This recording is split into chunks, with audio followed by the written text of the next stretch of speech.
Exam பாயிண்டருக்கு வரவேற்கிறேன். இந்திய கடற்படையில் புதிதாக சேர்க்கப்படக்கூடிய கப்பல், கடற்படையிலிருந்து ஓய்வளிக்கக்கூடிய கப்பல்கள கரண்ட் அஃபேர்ஸ்ல அடிக்கடி கேள்விகளா கேட்பாங்க. அது மாதிரி இந்தியன் ஹிஸ்டரியில இருக்கிற முக்கியமான சில கப்பல்கள பார்க்கலாம். Hector, SS. காலியா அண்ட் எஸ்.எஸ். லாவோ, Salimi and Ilahi, SS. Safari, SS. Arabia, SS. Rajputana, HMIS Hindustan and HMIS Talwar, SS. Emden. இந்த கப்பல்கள் குறித்த ஒவ்வொரு முக்கியமான தகவலையும் பார்க்கலாம். 1600ஆம் ஆண்டு கிழக்கிந்திய கம்பெனி உருவாக்கப்பட்டது. அந்த கம்பெனியின் சார்பாக முதலாம் ஜேம்ஸ் மன்னரின் தூதராக இந்தியாவிற்கு வந்தவர் கேப்டன் வில்லியம் ஹாக்கின்ஸ்.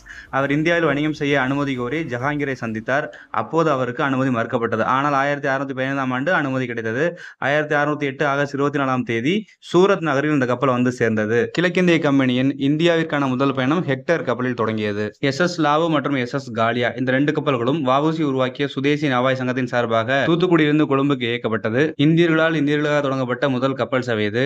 இந்த நிறுவனத்தின் தலைவர் பாண்டித்துரை தேவர். இந்த நிறுவனத்தின் சட்ட ஆலோசகராக செயல்பட்டவர் சேலம் சி. விஜயராகவாச்சாரியார். வ.உ.சி. அவர்கள் தன்னிடம் எஸ்.எஸ். லாவோ மற்றும் எஸ்.எஸ். காலியா இரண்டும் அல்லாமல் இன்னொரு கப்பல் இருக்கிறது, அந்த கப்பல் தமிழ் கப்பல் என்று ஒரு தமிழறிஞரை புகழ்ந்தார். அந்த தமிழறிஞரின் பெயர் தெரிஞ்சுனா நீங்க கமெண்ட்ல டைப் பண்ணுங்க. இந்தியாவில் முகலாய அரசை தோற்றுவித்தவர் பாபர் அப்படின்னா அது முகலாய பேரரசாக விரிவுபடுத்த காரணமானவர் அக்பர். அக்பர் உருவாக்கிய 2 கப்பல்கள் சலீமி மற்றும் இலாஹி. தன்னுடைய மூத்த மகன் சலீம், பிற்காலத்தில் ஜஹா என்று அறியப்பட்ட அவரின் பெயரில் ஒரு கப்பலையும், அவர் உருவாக்கிய மதமான தீன் இலாஹி என்ற பெயரில் இலாஹி என்ற கப்பலையும் உருவாக்கினார். சிந்துவெளி காலத்தில் எப்படி லோத்தல் முக்கியமான கப்பல் கட்டும் தளமாக துறைமுக நகரமாக விளங்கியதோ அது மாதிரி அக்பர் காலத்துல முக்கியமான கப்பல் கட்டும் நகரம் லாகூர். லாகூரில் கட்டப்பட்டதான் அந்த சலீமி மற்றும் இலாஹி கப்பல். இந்த கப்பல்கள் படையெடுப்பிற்காக மட்டுமல்லாமல் வணிகம் மற்றும் புனித பயணத்திற்காகவும் பயன்படுத்தப்பட்டிருக்கிறது. 1893 ஏப்ரல் 13ஆம் நாள் பம்பாயிலிருந்து காந்தி தென்னாப்பிரிக்கா சென்றார் எஸ்.எஸ். சஃபாரி என்ற கப்பலில்.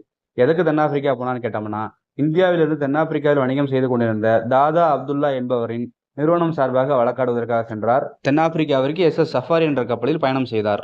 எஸ்.எஸ். அரேபியா என்ற கப்பலில் தென்னாப்பிரிக்காவிலிருந்து பயணம் செய்து ஜனவரி 9, 1915 பம்பாயின் அப்பல்லோ பந்தரில் வந்து சேர்ந்தார். இந்தியாவில் காந்தியின் அரசியல் தோற்றம் இங்கிருந்து ஆரம்பிக்குது. எஸ்.எஸ். அரேபியா கப்பல் தென்னாப்பிரிக்காவிலிருந்து காந்தி இந்தியாவுக்கு வர பயன்படுத்தப்பட்ட கப்பல். சட்டமறுப்பு காரணமாக முதலாவது வட்டமேசை மாநாட்டை காங்கிரஸ் கட்சி புறக்கணித்தது. காந்தி இர்வின் ஒப்பந்தத்திற்கு பிறகு காந்தி 2வது வட்டமேசை மாநாட்டில் காங்கிரஸ் சார்பாக கலந்து கொள்ள சென்றார். 2வது வட்டமேசை மாநாட்டில் காந்தி லண்டனுக்கு செல்வதற்கு பயன்படுத்தப்பட்ட கப்பல் எஸ்.எஸ். ராஜபுதனா. 1914 செப்டம்பர் 22 மெட்ராஸ் ஹைகோர்ட்டை நோக்கி ஒரு கப்பல் குண்டு வீசியது.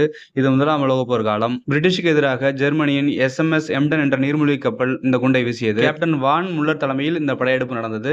இந்த கப்பலில் பணியாற்றியவர் தான் ஜெய்ஹிந்த் செண்பகராமன். பிரிட்டிஷுக்கு எதிராக இந்தியாவிற்கு வெளியே இருந்து தாக்குதல் நடத்துவதில் முக்கியமான ஆளுமை ஜெய்ஹிந்த் செண்பகராமன். 1946 பிப்ரவரி 18 அன்று ராயல் நேவி கழகம் நடைபெற்றது. அந்த கழகத்திற்கு காரணமான 2 கப்பல்கள் HMIS தல்வார், HMIS ஹிந்துஸ்தான். உங்களோட கலெக்ஷன்ல இருக்கிற கப்பல் ஏதேனும் இதுல இல்லைன்னா அதை மறக்காம கமெண்ட்ல டைப் பண்ணுங்க.